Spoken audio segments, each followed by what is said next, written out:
नमस्कार छात्रों, तो कैसे हो आप सभी का एक बार फिर से स्वागत है एक नए वीडियो में। अब आप सभी के एग्जाम के लिए बहुत ही कम समय बच चुका है, मात्र 15 से 16 दिन बच चुका है।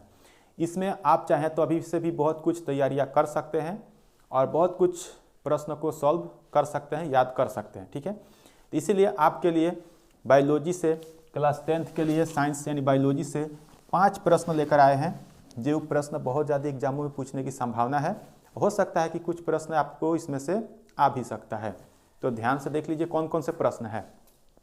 देखिए क्या है, क्लास 10 साइंस बायोलॉजी यानी VPI 2025 2 मार्क्स का क्वेश्चन है। पहला क्वेश्चन है कि भोजन के पाचन में लार की क्या भूमिका है। अगर आपके पास कोई गाइड है तो उसमें से भी याद कर सकते हो, अन्यथा ये देखकर आप आसानी से याद कर सकते हो। प्रकाश संश्लेषण क्या है, इसकी रासायनिक अभिक्रिया के समीकरण सूत्र लिखे। प्रकाश संश्लेषण क्या है, उसकी रासायनिक अभिक्रिया के समीकरण का सूत्र लिखना है। तीसरा है कि विषमपोषी पोषण से आप क्या समझते हैं। विषमपोषी पोषण से आप क्या समझते हैं, बहुत ही डेंजर प्रश्न है। चौथा प्रश्न है कि पौधों में गैसों का आदान प्रदान कैसे होता है। पौधों में गैसों का आदान प्रदान कैसे होता है। और पांचवा प्रश्न है कि जाइलम तथा फ्लोएम में अंतर स्पष्ट करें। ये तो प्रश्न आप लोग ध्यान पर रख लीजिएगा। और दूसरा प्रश्न, बिल्कुल ये प्रश्न कंफर्म है कि आने की 90% चांस हो सकती है। ठीक है, ये 2 प्रश्न कैसे भी याद रखना है। चलिए इस सब को एक एक करके इसका आंसर देखते हैं और समझाते भी आपको। पहला प्रश्न क्या था, देख सकते हैं कि भोजन के पाचन में लार की क्या भूमिका है। मात्र देखिए कितना छोटा प्रश्न है और आंसर भी बहुत ही छोटा है। ठीक है, कि भोजन के पाचन में लार की क्या भूमिका है। तो भोजन के पाचन में लार की, तो देखिए लार में उपस्थित एमाइलेज, ध्यान दीजिएगा, लार में उपस्थित एमाइलेज भोज्य अणुओं में मौजूद स्टार्च के, लार में उपस्थित एमाइलेज भोज्य अणुओं में मौजूद स्टार्च के जटिल अणुओं को जलांशन प्रतिक्रिया द्वारा सरल अणुओं में बदल देता है। यानी हमारे मुख में जो लार है, लार जिसको टाइलिन कहते हैं, वो क्या करता है कि भोजन को पचाने में बहुत ज़्यादा भूमिका निभाता है। आप लोग को एग्जाम में ऑब्जेक्टिव में पूछा जाएगा कि हमारे मुख में पाए जाने वाला लार कौन से हैं, तो कौन से होते हैं, तो टाइलिन नाम होता है। और सबसे पहले भोजन को पचाने का काम वहीं से शुरू होता है, हमारे मुख से। अब मुख में क्या पाया जाता है, तो लार पाया जाता है। और कौन सा लार, याद रखिएगा टाइलिन, ये ऑब्जेक्टिव में पूछा जाता है। तो हो गया भोजन के पाचन में लार की क्या भूमिका है। तो लार क्या कहता है कि लार में उपस्थित होता है एमाइलेज, और एमाइलेज होता है जो भोज्य पदार्थों में मौजूद जो स्टार्च होता है, जो जटिल के रूप में होता है, उसको अणुओं को जलांशन प्रतिक्रिया द्वारा सरल शर्करा में अणुओं में तोड़ देता है, जिससे भोजन आसानी से हमारा जो है वो पचना शुरू हो जाता है। यही है क्या चीज, तो भोज्य पदार्थों में लार की भूमिका। बहुत ही सिंपल प्रश्न है, कई बार एग्जाम में आ चुका है, आपके भी एग्जाम में आ सकता है। तो इसका तो स्क्रीनशॉट ले ले या कॉपी पे नोट्स जरूर कर ले। 2 और प्रश्न देखते हैं, बहुत ही वो भी शानदार प्रश्न है। दूसरा प्रश्न है कि प्रकाश संश्लेषण प्रक्रिया क्या है, इसकी रासायनिक अभिक्रिया के समीकरण सूत्र लिखे। बहुत ही जबरदस्त प्रश्न है, इसके पहले ही बता चुके हैं कि दूसरा प्रश्न किसी भी तरह से याद कर लेना है। ठीक है, क्या है, प्रकाश संश्लेषण क्या है, इसकी रासायनिक अभिक्रिया के समीकरण सूत्र लिखे। बहुत ही आसान प्रश्न था। देखिए क्या है, हरे पौधे सूर्य का प्रकाश, हरे पौधे जो होते हैं सूर्य का प्रकाश तथा क्लोरोफिल की उपस्थिति में सरल कार्बनिक अणु CO2 तथा जल से जटिल कार्बनिक अणु कार्बोहाइड्रेट यानी ग्लूकोज का निर्माण करते हैं। इस प्रक्रिया को ही क्या करते हैं, प्रकाश संश्लेषण प्रक्रिया कहते हैं। यानी पौधे जो होते हैं, हरे पौधे, वो क्या करते हैं, सूर्य के प्रकाश तथा क्लोरोफिल की उपस्थिति में अपना भोजन तैयार करते हैं। हो गया, समझ गए इसका परिभाषा। अब यहाँ पे कह रहा है कि देखिए इसका रासायनिक अभिक्रिया का समीकरण सूत्र भी लिखे। तो यहाँ पे समीकरण सूत्र लिख दिए हुए हैं। ठीक है, तो एक चीज देखिए लिखा है, कार्बन डाइऑक्साइड जल प्रकाश और क्लोरोफिल की उपस्थिति में अपना भोजन तैयार करता है। क्या चीज, का ग्लूकोज यानी कार्बोहाइड्रेट। इसका समीकरण हो गया। आपके एग्जाम में पूछा जाता है कि पौधे अपने भोजन के रूप में तैयार करते हैं, निर्माण करते हैं। तो क्या चीज़, तो यहाँ पे है कार्बोहाइड्रेट, दोनों में से कोई ऑप्शन रह सकता है, कार्बोहाइड्रेट या ग्लूकोज। ठीक है, ये क्वेश्चन एग्जाम में पूछा जाता है ऑब्जेक्टिव में कि पेड़ पौधे अपने भोजन के रूप में तैयार करते हैं, तो तैयारी के रूप में क्या करते हैं, कार्बोहाइड्रेट, यानी इसी को ग्लूकोज कहते हैं। और ये भी पूछा जाता है कि ग्लूकोज का सूत्र क्या होता है, तो ग्लूकोज का सूत्र यहाँ पर है, देख सकते हैं C6H12O6, 6 C कार्बन 6, हाइड्रोजन 12 और ऑक्सीजन 6 के जो अणु होंगे वो ग्लूकोज का सूत्र होता है। तो याद रखिएगा, बहुत ही सिंपल प्रश्न है और बहुत ही अच्छा प्रश्न है। ये प्रश्न आपके लिए बहुत ही महत्वपूर्ण भी आई है, आपके एग्जाम में जरूर आ सकता है, ध्यान देना है। एक बार और समझ लिए, अगर इसको आप ऐसे भी एग्जाम में लिख सकते हैं,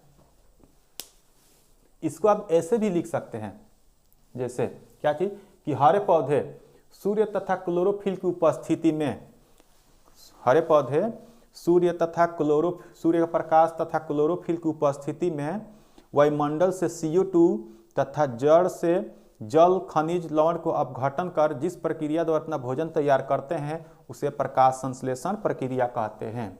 ठीक है, अगर ये याद नहीं आए तो आप उसको भी लिख सकते हैं। कैसे, एक बार और सुन लीजिए कि पेड़ पौधे यानी हरे पौधे सूर्य के प्रकाश और क्लोरोफिल की उपस्थिति में वायुमंडल से कार्बन डाइऑक्साइड, जड़ से जल को अपघटित कर अपना भोजन तैयार करते हैं, उसी को क्या कहते हैं, प्रकाश संश्लेषण की प्रक्रिया कहते हैं, या सिर्फ प्रकाश संश्लेषण कहते हैं। और यहाँ पे इसका हो जाएगा समीकरण। ठीक है, बहुत ही शानदार प्रश्न है, इसको किसी भी हाल में आपको याद कर लेना है। क्या प्रश्न क्या था कि विषम पोषी पोषण से आप क्या समझते हैं, विषम पोषी पोषण से आप क्या समझते हैं, बहुत ही अच्छा प्रश्न है। ये भी क्या है, तो पोषण की वह विधि जिसमें जीव अपना भोजन, पोषण की वह विधि जिसमें जीव जंतु अपना भोजन स्वयं संश्लेषित न कर किसी न किसी रूप में अन्य स्रोतों से प्राप्त करते हैं, उसे विषम पोषी पोषण कहते हैं। कितना आसान प्रश्न है और बहुत आसान इसका आंसर भी है। क्या है कि पोषण की वह विधि जिसमें जीव जंतु अपना भोजन स्वयं संश्लेषित ना कर किसी न किसी अन्य स्रोत से प्राप्त करते हैं, उस प्रक्रिया को ही और उस क्रिया को ही क्या कहेंगे, तो विषम पोषी पोषण कहते हैं। ठीक है, कितना आसान प्रश्न था, याद हो गया होगा। याद हो गया हो तो जल्दी से हमारे चैनल को सब्सक्राइब कर लें। आपको 15 दिन में बहुत ऐसे प्रश्न आपको देंगे साइंस से जो एग्जाम में 90% आने की संभावना बनी है। ठीक है, ये प्रश्न आपके एग्जाम में पूछा जा सकता है, जल्दी से इसको नोट कर ले, स्क्रीनशॉट ले ले या अपने कॉपी पर उतार ले। ठीक है, अब इसका एग्जाम्पल क्या होगा, विषम पोषी। अभी क्या बताया कि पोषण की वह विधि जिसमें जीव जंतु अपना भोजन स्वयं संश्लेषित ना कर, स्वयं संश्लेषित ना कर, संश्लेषित मतलब होता है बनाना या खाना। ठीक है, तो खुद ना बनाकर किसी अन्य स्रोत से प्राप्त करता है, उसको विषम पोषी कहते हैं। जैसे में क्या हो जाएगा, तो कवक होगा, बैक्टीरिया होगा, मनुष्य भी हो सकता है, गाय भैंस बकरी भी हो सकता है। ये अपना भोजन स्वयं नहीं बनाता है, किसी अन्य स्रोत से प्राप्त करता है। ठीक है, आंसर आ जाएगा। इसके पहले वाले आपको क्वेश्चन बताए थे कि हरे पौधे होते हैं, तो हरे पौधे क्या होते हैं, स्वपोषी होते हैं। बाकी जो भी जीव जंतु है सभी क्या होते हैं, परपोषी होते हैं, यानी विषम पोषी होते हैं। ठीक है, अगला प्रश्न देखेंगे, इसका 4 नंबर, प्रश्न संख्या 4 है, बहुत ही शानदार प्रश्न है। ठीक है, प्रश्न क्या है कि पौधों में गैसों का आदान प्रदान कैसे होता है। पौधों में गैसों का आदान प्रदान मतलब क्या चीज, आप लोग सुने होंगे लोग कि पौधे कार्बन डाइऑक्साइड ग्रहण करता है और ऑक्सीजन छोड़ता है, सुने होंगे लोग, यानी पौधे CO2 को ग्रहण करता है और O2 को छोड़ता है, तो ये हो गया गैस। वही कह रहा है कि पौधों में गैसों का आदान प्रदान कैसे होता है। देखिए कैसे होता है, तो पौधों में गैसों का आदान प्रदान उनकी बाहरी सतह पर उपस्थित रंध्र, स्टोमाटा भी कहते हैं, के द्वारा होता है। अब पौधे के जो पत्ते होते हैं, पत्ते उसमें छोटे छोटे छिद्र होते हैं, बाहरी सतह ऊपरी सतह छोटे छोटे छिद्र होते हैं, उस छिद्र को क्या कहते हैं, तो रंध्र कहते हैं, यानी इसको स्टोमाटा भी कहते हैं। याद रखिए लो, पौधों एक ऑब्जेक्टिव में क्वेश्चन आता है, आप लोगों को साथ में ऑब्जेक्टिव भी बताते चलते हैं कि पौधे में क्वेश्चन पूछा जाता है कि पौधे के पत्तियों में छोटे छोटे जो छिद्र होते हैं जिससे CO2 O2 ग्रहण किया जाता है, निष्कासित किया जाता है, उसे क्या कहते हैं, तो क्या कहते हैं, तो रंध्र यानी स्टोमाटा उसको कहते हैं। दोनों याद रखना है, रंध्र या स्टोमाटा। तो ये कह रहा है कि पौधों में गैसों का आदान प्रदान उसकी बाहरी सतह पर उपस्थित रंध्र या स्टोमाटा के द्वारा होता है। उसी स्टोमाटा से उनमें CO2 तथा O2 का आदान प्रदान विसरण क्रिया द्वारा होता है। विसरण क्रिया द्वारा, अब यहाँ पर ध्यान दीजिए क्या कहा है, विसरण क्रिया। ये भी एग्जाम में आपको ऑब्जेक्टिव में पूछा जाता है कि पौधे में CO2 तथा O2 का आदान प्रदान किस क्रिया द्वारा होता है। तो किस क्रिया द्वारा होता है, तो विसरण क्रिया। याद कर लीजिए, नोट कर लीजिए, ठीक है। तो पौधों में CO2 का आदान प्रदान किसके द्वारा होता है, यानी पौधे जो O2 का ग्रहण करता है, CO2 ग्रहण करता है, O2 को निष्कासित करता है, तो किसके द्वारा, तो विसरण क्रिया द्वारा। याद रखिएगा, विसरण क्रिया जो होती है जिसकी दिशा पौधे की आवश्यकता एवं पर्यावरणीय अवस्थाओं पर निर्भर करता है। मतलब कितना CO2 ग्रहण करना है, कितना O2 को निष्कासित करना है, आदान प्रदान, गैसों का आदान प्रदान किस तरह करना है, वो पौधे की आवश्यकता तथा पर्यावरणीय अवस्थाओं पर ही निर्भर करता है। बहुत ही सिंपल प्रश्न था और अच्छा भी प्रश्न है। इससे आपके 2 प्रश्न ऑब्जेक्टिव में भी तैयार हो रहा है और ये प्रश्न आपके आने की कई बार चांस, कितना भी बहुत ज़्यादा चांस है, ठीक है। तो क्या ऑब्जेक्टिव तैयार हो रहा है कि रंध्र यानी पौधों में ऑक्सीजन का ग्रहण, कार्बन डाइऑक्साइड का ग्रहण और ऑक्सीजन का निष्कासन किसके द्वारा होता है, तो रंध्रों के द्वारा।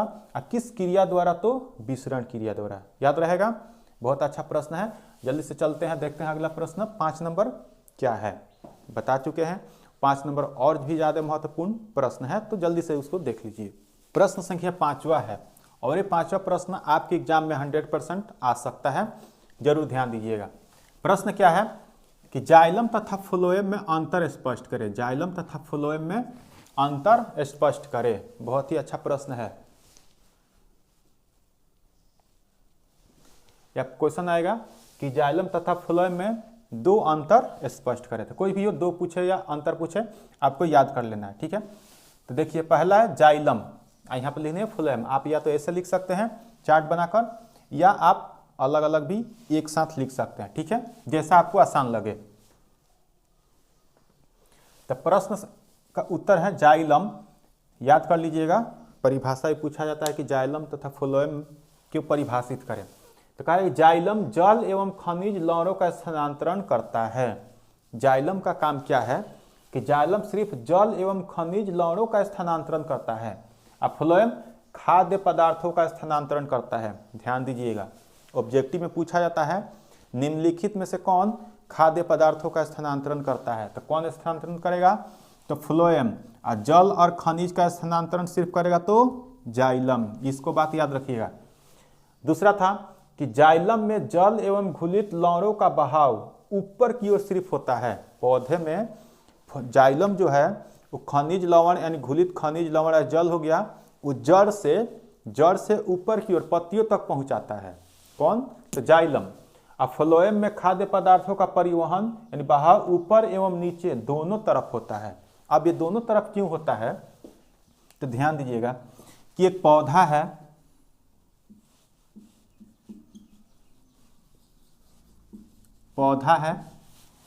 तो मालूम है कि जल उसको कहाँ से मिलेगा, बारिश होता है तो जल पत्तियां नहीं खींचता है, वो जमीन में चला जाता है बारिश का पानी, और वो मूल रोम, इसको कहा जाता है जड़ में जो छोटे छोटे रोम जो होते हैं उसको जड़, वो मूल रोम कहा जाता है।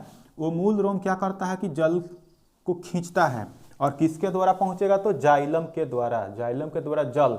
और उसी जल में मिट्टी में जो उपस्थित होता है खनिज लवण, वो जल के माध्यम से जाता है कहाँ तक, पत्तियों तक। अब पत्तियों तक क्यों जाता है, इसके प्रश्न हम पढ़ चुके हैं। प्रकाश संश्लेषण यानी जल एवं खनिज लवणों का स्थानांतरण जाइलम के द्वारा पत्तियों तक पहुंचेगा, वहाँ उसका भोजन बनेगा, और भोजन बनेगा तो फिर किसके द्वारा, तो फ्लोएम ऊतक है वो। अब भोजन बनेगा तो यहाँ पर भी इसको डाल है, इसका भी चाहिए, यहाँ से कोई हिस्सा निकला होगा उसको भी चाहिए, यहाँ पर कोई पत्ता है उसको भी भोजन चाहिए। तो फ्लोएम क्या करता है कि जो वहाँ पर भोजन तैयार हो गया यानी खाद्य पदार्थ हो गया, तो उसका परिवहन बाकी हिस्सा है ऊपर उसको भी ले जाएगा, ना बाकी हिस्सा है नीचे उसको भी वहाँ तक भी ले जाएगा, ठीक है। तो इसीलिए जाइलम का काम क्या है, सिर्फ जल एवं खनिज का स्थानांतरण और जल में घुलित लवणों का बहाव सिर्फ ऊपर की ओर। और फ्लोएम क्या है, खाद्य पदार्थों का स्थानांतरण करता है और ये ऊपर नीचे दोनों तरफ। ठीक है, ये प्रश्न आपके एग्जाम में बहुत आसानी से लिख सकते हैं और ये आने की बहुत ज़्यादा संभावना है, तो इसको अच्छा से तैयार कर लीजिए, नोट कर लीजिए। ठीक है, और अगले वीडियो में आपके लिए और 5 प्रश्न लेकर आएंगे जो बहुत ही महत्वपूर्ण प्रश्न होंगे। तो जल्दी से हमारे चैनल को सब्सक्राइब नहीं किया तो सब्सक्राइब करें और फॉलो भी जरूर कर लें।